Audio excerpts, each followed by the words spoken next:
Spring 2026 के middle east crisis के इस विश्लेषण में आपका स्वागत है। देखिए, ये जो जटिल और बढ़ते हुए संकट हैं, आइए इन्हें और इनके पीछे के असल कारणों को आज थोड़ा गहराई से समझते हैं। तो आज की इस चर्चा का रोड मैप कुछ ऐसा रहेगा।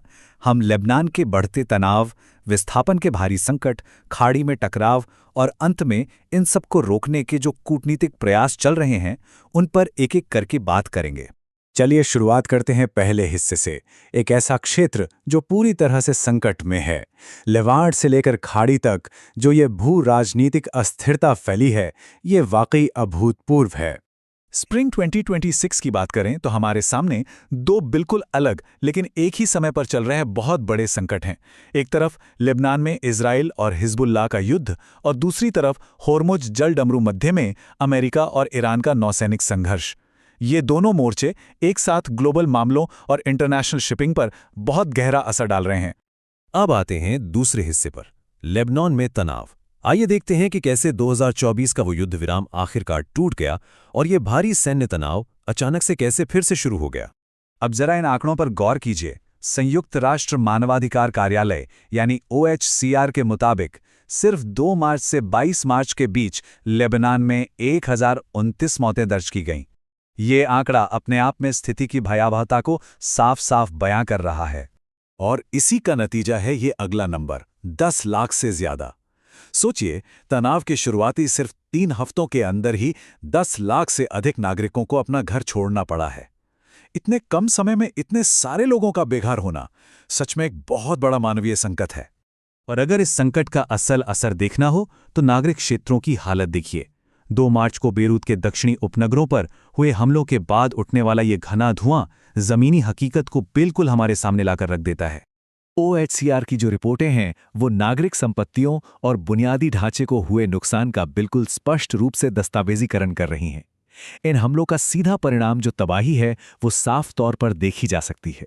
देखिए, अप्रैल में एक बहुत ही नाजुक सा युद्ध विराम हुआ था, लेकिन उसके बावजूद मई की शुरुआत में दक्षिण लेबनान के 9 गांवों के लिए फिर से निकासी के आदेश आ गए। इजरायली हमलों में तौरा में महिलाओं सहित 5 नागरिकों की जान गई और वहीं दूसरी तरफ हिजबुल्लाह ने भी सैनिकों को निशाना बनाया और उत्तरी इजराइल पर रॉकेट दागे। मतलब सीमा पार से हमले रुके नहीं हैं। तो इस सब के बीच एक और बहुत बड़ी चुनौती खड़ी हो जाती है, बड़े पैमाने पर विस्थापन और आश्रय। इतने सारे बेघर लोगों के लिए सुरक्षित जगह खोजना अब एक बहुत बड़ा लॉजिस्टिक चैलेंज बन चुका है। लेबनान के सामाजिक मामलों के मंत्रालय के डेटा के मुताबिक जो लोग इस संघर्ष से भाग रहे हैं, उन्हें पनाह देने के लिए बहुत ही तेजी से 644 सामूहिक आश्रय स्थल बनाए गए। ये दिखाता है कि प्रशासन पर फिलहाल कितना ज्यादा दबाव है। और ये काम कैसे हो रहा है? सरकार ने बैरूत, माउंट लेबनान, दक्षिण लेबनान और बेका जैसे कई क्षेत्रों में पब्लिक स्कूलों को ही शेल्टर होम में बदल दिया है। हर क्षेत्र के लिए अलग अलग इमरजेंसी हॉटलाइन नंबर भी जारी किए गए हैं ताकि लोगों तक जल्द से जल्द मदद पहुंचाई जा सके। खैर, अब अपना ध्यान दूसरे बड़े मोर्चे की तरफ ले चलते हैं, खाड़ी में टकराव, खासतौर पर होर्मुज जलडमरू मध्य। यहाँ जो भू राजनीतिक और आर्थिक संकट पनप रहा है वो एक बिल्कुल अलग लेकिन उतना ही गंभीर मुद्दा है।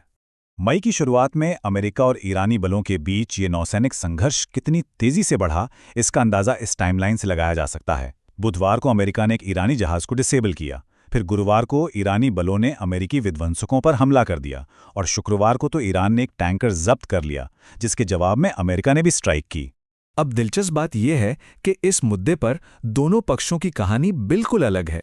US सेंट्रल कमांड का दावा है कि उन्होंने बिना उकसावे वाले हमलों को रोका है और वो आत्मरक्षा कर रहे हैं, लेकिन दूसरी तरफ ईरानी राज्य मीडिया का कहना है कि अमेरिका ने ही युद्ध विराम का उल्लंघन किया है और जो टैंकर जब्त किया गया वो दरअसल उनके तेल निर्यात को बाधित कर रहा था। ये सीधे सीधे कूटनीतिक बातचीत के पूरी तरह टूटने का संकेत है। और इस सब का ग्लोबल इकोनॉमी पर क्या असर हो रहा है? संयुक्त राष्ट्र की रिपोर्ट के अनुसार होर्मुज की नाकाबंदी के कारण वहां लगभग 1500 जहाज अभी फंसे हुए हैं। ये ग्लोबल सप्लाई चेन के लिए सच में एक बहुत ही बड़ा झटका है। आखिर में बात करते हैं नाजुक युद्ध विराम और कूटनीतिक प्रयासों की। ये वो कोशिशें हैं जो एक बहुत ही कमजोर धागे से बंधी हैं और इन दोनों मोर्चों पर तनाव कम करने की कोशिश कर रही हैं।